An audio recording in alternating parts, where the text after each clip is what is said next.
High-performing families don't sit around waiting for succession to turn into a crisis. They prepare early, 5, 10, and sometimes 15 years before anyone's talking retirement.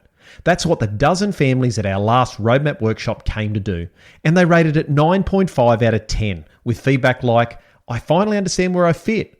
We've got structure and clarity now, and we should have done this years ago."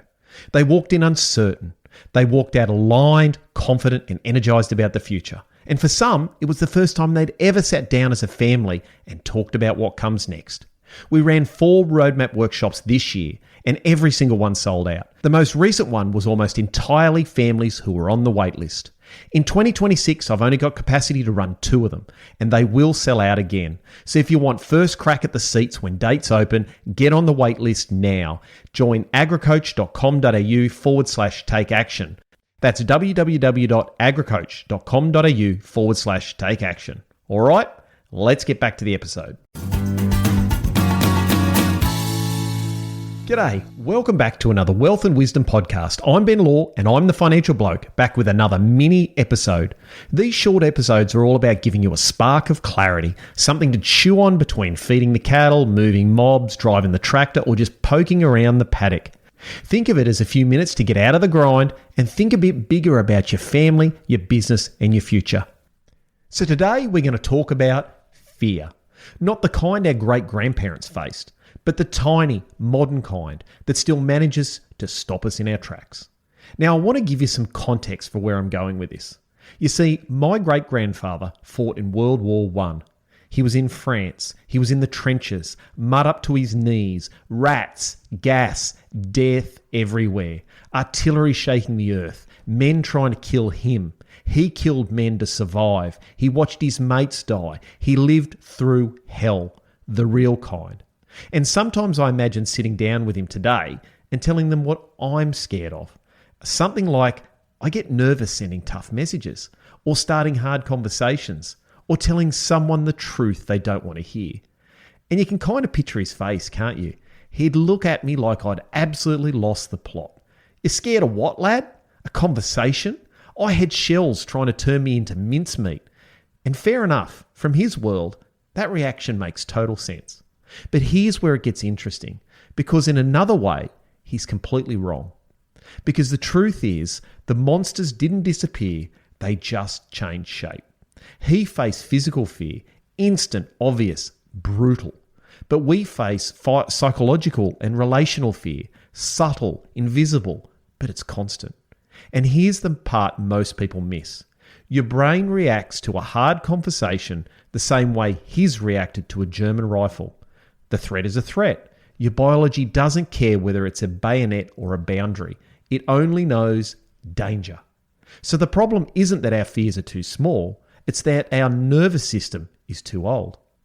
And this is where modern farming families really come unstuck, because not only do we feel fear, we also feel ashamed of fear. We think, how can I be scared of this?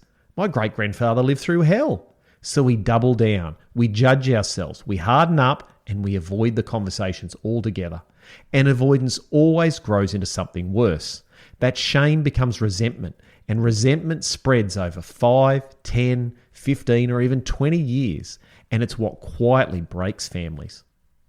But I want you to think about this. These fears aren't dramatic. That's the whole point. They're small, but small fears left alone can cause enormous damage. Things like asking for clarity around roles, telling mum and dad you're overwhelmed, saying what you actually want in your life, asking for change, or being honest that you don't want to lead or that you don't know how. None of those are World War I moments, but they're exactly the moments that derail families, because it's not the droughts or the debt or the weather that takes most families out. It's the conversations that never happened. Which brings us to a confronting reality. Courage looks very different today. Courage isn't storming the trenches. Courage is opening your mouth, even when every part of your body says stay quiet.